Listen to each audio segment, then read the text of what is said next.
But one of the worst of all is the last one, gold, meaning pride. People want to be show-offs. A lot of times people do things just to get get some type of an audience. They'll say things even if they don't mean them. They'll say things even if they don't believe them. They'll do things even if they shouldn't.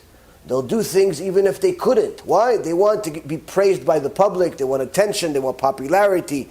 They want likes. Pride perhaps is the most dangerous of all of them, because it could literally be in you without you knowing. You could be a prideful person without even realizing that that's the reason why you're suffering so much. I'll give you a couple of examples. How terrible pride is. Many times you tell people, listen, why don't you do Teshuva, do this, do that, da-da-da. And Baruch Hashem, many times they listen. And then you tell them, okay, you have to read, you have to learn, you have to do this. No, it's too tough. Maybe I'll do something else. Maybe I'll do something easier. And they complain about the difficulty of what you're asking them to do, because it's going to take an extra half hour or an extra hour. But they complain about it for 6 months. Why? Because they want it catered to them a certain way, a certain size, the way they want it. They want you to nurse them for their whole life. They want to be babies. They don't want to be grown-ups. And what ends up happening is that they're so focused on having things their way, they forget to realize that had they not complained about the difficulty and simply did what they were supposed to do, did what they were told to do, they'd actually be finished by now. I have this situation happen to me many times with people. Many times with people. I had one time a wonderful, wonderful person came to me, learned, wanted to convert to Judaism. Now I told him, you would be a great Jew because you have good character traits, you have, you're a nice person, you like to learn. And he learned with me for a while. And one of the requirements is that you have to live in a Jewish community. So after being with me already for a couple of years, I told him, listen, you're ready to convert. You've already been ready. Only thing is missing is you don't live in a Jewish community. Just move to a Jewish community and I'll convert you tomorrow. I'll take you to the Bet Din. I'm more than happy to do it. You're a good guy. You're perfect. Yeah, I'm still looking. You're looking for that long? Okay, so, all right. Well, I'm not a babysitter. Whatever. Look, whenever you're ready, let me know. But months would pass and I would see him every week. Now they're 3 months. Now they're 6 months. No, you ready or what? No, I found something, but it's still $200 more expensive. I said, what? What do you mean it's $200 more expensive? I said, it's $200 more than what I'm spending now, so I'm waiting for the market to drop a little bit, and then I'm going to move. I wanted to eat his head. I said, are you kidding me? You're going to delay moving in order to convert for $200? Like, that's what this is where we're at? No, come on, Rabbi, I know, you say, I know, you're right, but he's not going to do it. Now, because I like him, and I hope he's listening to this, I'm going to say this. That was the biggest mistake of his life. Because HaKadosh Baruch Hu doesn't have an open door policy that remains open forever. And what ended up happening is that he didn't take the advice that I gave him to just simply find a way to come up with the extra $200. Find a way to do it. Don't delay becoming part of the chosen people for a measly $200. Just get it done. And he had a way to get it done. It was unfortunately a very serious disease that, like I said, idolatry of money. Just I want things my way. I want things to fit my budget and my Excel spreadsheet and my QuickBooks and the way that I'm used to things. Where does that come from? Number one, it's idolatry of money. Number two, it's ego. It's ego. You want things your way. HaKadosh Baruch Hu says, oh, you want things your way? How about this? You're not going to become a Jew. How about that? How about that for that? And you know what happened? For another year I waited for him. Another year he kept coming to my shurim. And I liked him so much. And I said, I can't believe it's been a year already, since I already told you to move. And you still have him for the $200. He goes, yeah, I know it's not available, this, that. And eventually what ended up happening One day he just disappeared. He came to every single lecture. Some of you know him. And everyone loves him. He came to every single lecture. He was one of the best. And one day, Hashem just simply took the desire to convert out of his heart. For nothing happened. We didn't get into a fight. There wasn't a disagreement. Nothing. Just one day, just disappeared. And just stopped desiring to be a Jew. And he wanted to be a Jew for many years, even before he met me.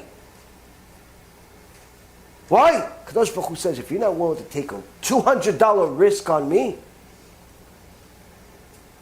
we can't be close. We can't. And that's what happens. That comes from ego.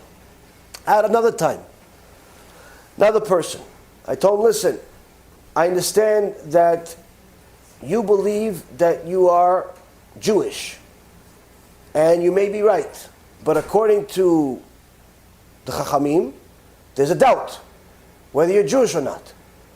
So you need to convert. No, you have to understand, my mom converted, and she's I said, yeah, but you told me that she converted and she doesn't even keep Shabbat.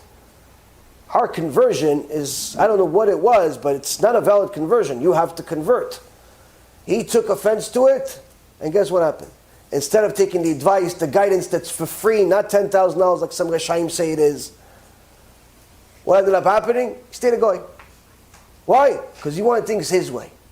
Another time, another person told him, listen, I understand. You want things your way, it doesn't work that way. You have to learn these things in order to go to a conversion. Even though you believe you have a Jewish neshama. A lot of people believe they have a Jewish neshama. Because of different reasons. Sometimes it's real, sometimes it's, but that's not how Judaism is. Like some idiots think, oh no, I checked my DNA. And I'm 70% Jewish, so that definitely doesn't make me anti-Semite, even though all I say is anti-Semitic remarks. There's some people that make videos on the internet, they're completely anti-Semitic, but their disclosure is, no, I'm not anti-Semitic, because I'm 70% Jewish, because I checked my DNA, so I'm allowed to make fun of Jewish people. People think that Judaism is determined based on DNA. So anyway, this wonderful person, I told him, listen, you have to learn these things. Either way, you need to know, because if you're going to live as a Jew, you need to know all these things. Yeah, but I really believe that I'm Jewish, and I don't know, and I don't know, and I don't know. I said, just do it anyway. Just go, learn this information. I'll take you to a Bet Din. They'll ask you some minimal questions. You pass. Then you have this certificate that pretty much eliminates all doubt. Meaning, if you are already Jewish, that certificate is nothing. It means absolutely nothing. That certificate is just another paper that tells you like your high school graduation. It means absolutely nothing. But if you're not Jewish, that certificate is everything. So it eliminates the doubt. You can get married, you can have kids, it eliminates all doubt. Just get it done, and that's it. Okay. And people are allowed to say, okay, guess what? Months would pass. No, so how you doing? You ready? It's not that much information. I'm not asking you to become a rabbi. You ready? No, I still haven't gotten to it yet. What do you mean you haven't gotten to it? You said you watch all my shulim. Yeah, I watched the shulim. I don't know. I'm having a tough time really learning because I really feel like I'm Jewish. I don't think I need to do this. It's one of the most frustrating cases. I've had it many times. A year would pass. A year and a half would pass. Instead of a month or 2 months. You finished? No, I didn't start yet. Are you retarded? Something wrong with you? Did you fall on your head? What happened? Why? Why are you still the same whether you were a year and a half ago? What happened? No, I really feel like I'm Jew. I don't know. I don't think you're right, Rabbi. So why do you call me if you don't think I'm right? Why do you ask me if you don't think I'm right? Go live your life and do what you want. What do you want for my life? Why do you bother me then? And what ended up happening is that all this time would pass, and guess what? Had they simply did what I said to do, not only they would have known a lot more information than they know now, but they would have already finished the conversion 15 times over. Why? It's only a couple of months, 2, 3, 4 months worth of studying. That's it. But no, your insistence that you're really Jewish and you're neshama and this and that, you're going to insist. You're going to insist and you're going to insist. And 2 years would pass and you're still insisting, but nothing changed. Nothing changed. And that all comes from ego. Ego. And unfortunately, this is part of the job. You have to deal with other people's ego. Constantly. Constantly. In order to help them. And I can tell you cases from here until the world ends and it won't finish. Where people simply destroy themselves because of their ego. You tell them, this is what you have to do. That's what, according to the Torah. Yeah, but let me see if I can find some other answer. So why do you ask me? Why do you ask me? Why? I have to listen to you? It's not necessarily you have to listen to me, but why do you have to waste my time? If you're not going to take my answer, go search on Google. Other people that I deal with, they take my answers. If you don't want to take my answers, go find it somewhere else. Don't waste my time. I got hundreds of families that are waiting for an answer, and I'm taking my time with you. And that's the reality, is that people have such a big ego, they get in their own way, and unfortunately, this is one of the biggest destructions that a person could have in their own life. Simply allowing their ego to run their life.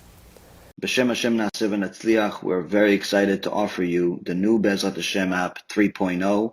It's a newer, faster app, full of Torah, lots of Kedusha by the shiurim that we do, myself, Rabbi Ephraim, Rav Chaim, where you'll have also newer features where you're able to use the app while you're using other applications on your phone. You'll be able to share the lectures directly from the app. You'll be able to donate online and support our KIRUV and our Torah work that we're doing. And the most exciting feature is that you'll be able to actually ask questions directly on the app and get answers from the rabbis directly from the app. This is something unprecedented, and Baruch Hashem will be able to offer it. Thank you again for all of your support. Check it out. Make sure you have the kosher Torah that will re-energize your neshama each and every single day. Kol tu b'chava tzlacha.